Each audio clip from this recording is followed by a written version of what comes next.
इस संसार में मनुष्य ही एक ऐसा प्राणी है जिसने अपने समय में अपनी दूरदर्शिता से दुर्दशा को समाप्त किया और गुफाओं और जंगलों से निकलकर चंद्रमा तक पहुंच गया। मगर इसी संसार में भारत जैसे पुराने देश में मुगलों और अंग्रेजों के कार्यकाल से बढ़ती दुर्दशा को रोकने की नाकाम कोशिशें होती रहीं, क्योंकि सामाजिक और धार्मिक कुरीतियां दिन प्रतिदिन विचारों को और मानवता को दूषित करती प्रतीत हो रही थी।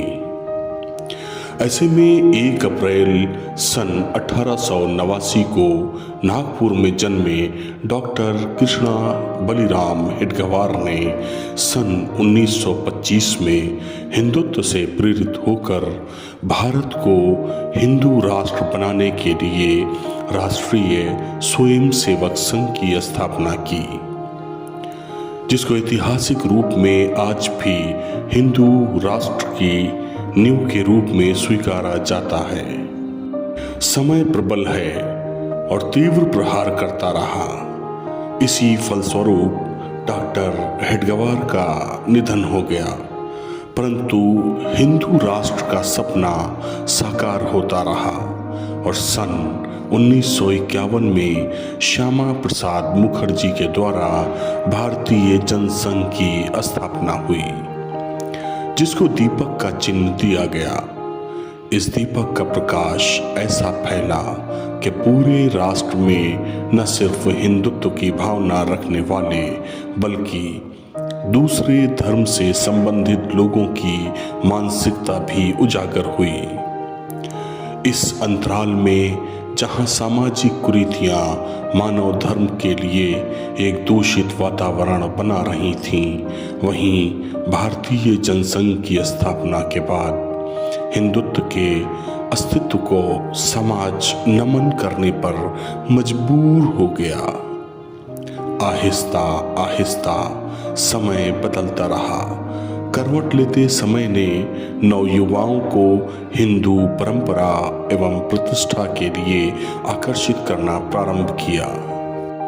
इन्हीं शिक्षित युवाओं में 2 सदस्य शीर्ष पर तारों की भांति जगमगाते दिखाई दिए, जिन्हें आगे चलकर जनता अटल बिहारी वाजपेयी और लाल कृष्ण आडवाणी के नाम से पहचानने लगी। हिंदू राष्ट्र को अस्तित्व में लाने के लिए यह तीसरा बड़ा प्रयास था और अटल बिहारी वाजपेयी और लाल कृष्ण आडवाणी द्वारा 6 अप्रैल सन 1980 को भारतीय जनता पार्टी की स्थापना की गई, जिसका चुनाव चिन्ह कमल का फूल है। बीजेपी इसको हिंदू परंपरा से जोड़कर देखती है। भारतीय जनता पार्टी 6 अप्रैल सन 2021 में 41 साल की उम्र में किसी युवा की भांति आज बुलंदियों पर है। आज की स्थिति ये है कि विश्व की सबसे बड़ी और प्रभावशाली पार्टी भारतीय जनता पार्टी है, जबकि सन 1980 में बीजेपी के गठन के बाद पार्टी ने पहला चुनाव सन 1984 में लड़ा। तब बीजेपी को केवल 2 सीटों पर ही संतुष्ट होना पड़ा था। अटल बिहारी वाजपेयी भारतीय जनता पार्टी के पहले अध्यक्ष बने। पार्टी को मजबूत बनाने और शीर्ष पर पहुंचाने में LK आडवाणी, अटल बिहारी वाजपेयी के साथ कल्याण सिंह अर्थात बाबूजी की भी अहम भूमिका रही है। बीजेपी एक धर्मनिरपेक्ष राष्ट्र में खुलकर हिंदुत्व की बात करने वाली पार्टी के रूप में उभरी। RSS को बीजेपी का मात्र संगठन माना जाता है। भारतीय जनता पार्टी विश्व की सबसे बड़ी पार्टी ही नहीं, ये एक सोच है बदलाव की, सोच है तरक्की की, सोच है उन्नति की, सोच है खुशहाली की। बीजेपी के ज्यादातर बड़े नेता राष्ट्रवाद से जुड़े हैं। देश अवश्य आजाद हो चुका था, मगर परिवारवाद के बीच जनता भी राजनीतिक दुराचार का शिकार हो चुकी थी।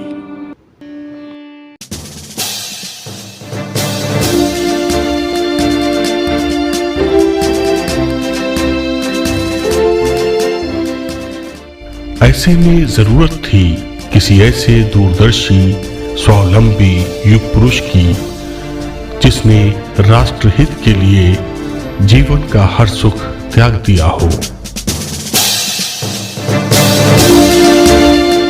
जिसने अपनी क्षमता पर भरोसा कर लिया हो एक संकल्प।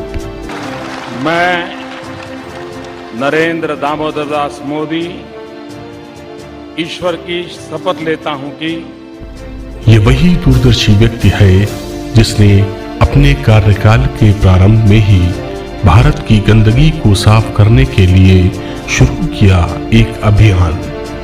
गरीबी से उठकर गरीबों के लिए जो बन गया एक मजबूत मसीहा, जिसने किसी भी वर्ग, समुदाय या श्रेणी के लिए तोड़ दी सारी दीवारें और प्रेरित किया जनता को भारतीयता के लिए।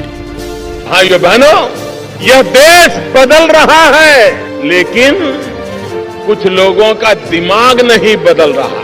ये वही नरेंद्र मोदी है जिसने महिलाओं के लिए उठाई आवाज, 3 तलाक के नाम पर हो रहे अत्याचार को समाप्त कर दिया, महिलाओं को दिया एक महत्वपूर्ण अधिकार। हमारी बहनें, उनके सर पर 3 तलाक की तलवार लटकती थी, वो डरी हुई जिंदगी जीती थी। 3 तलाक की शिकार शायद न हुई हो, लेकिन कभी भी 3 तलाक की शिकार हो सकती हैं, ये भय उसको जीने नहीं देता था। एक ऐसा प्रधानमंत्री जिसने दूसरे बड़े देशों के साथ भारत को बराबरी का दर्जा दिलाया, जिसकी सोच ये थी कि दूसरे संपन्न देशों की भांति भारत के भी प्रत्येक भारतीय को मिले सारी सुविधाएं। For development, our motto has been सबका साथ, सबका विकास.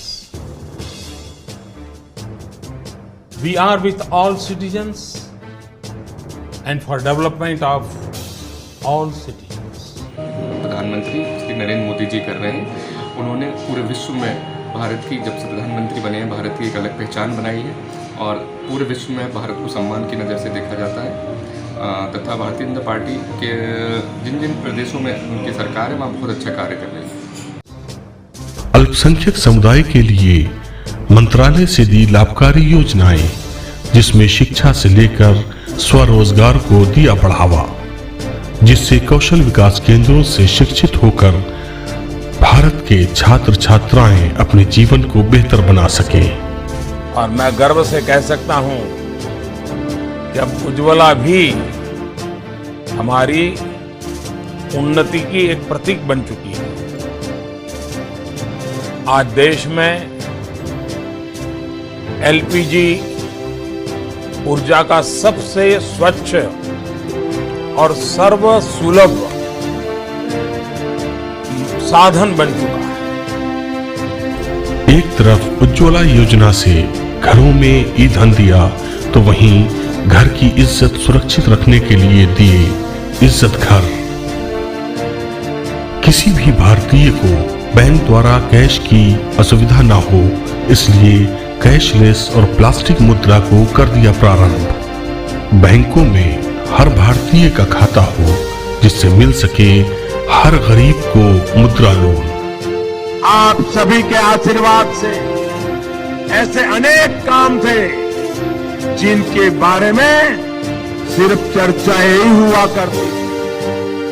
अब जब ये बातें जमीन पर उतर गई हैं, तब एक विश्वास जगा है कि मोदी है तो मुमकिन है। ऐसा दूरदर्शी व्यक्ति जो भारत को ले आया एक ऐसी स्थिति में जहां भारत विश्वगुरु के नाम से पहचाना गया। अब ये वही भारत है जो आज सारे संसार के लिए उदाहरण बन गया। ऐसे पारदर्शी, दूरदर्शी और त्यागी व्यक्ति को पूरे भारतवासियों की ओर से कोटि कोटि प्रणाम। जय हिंद, जय भारत।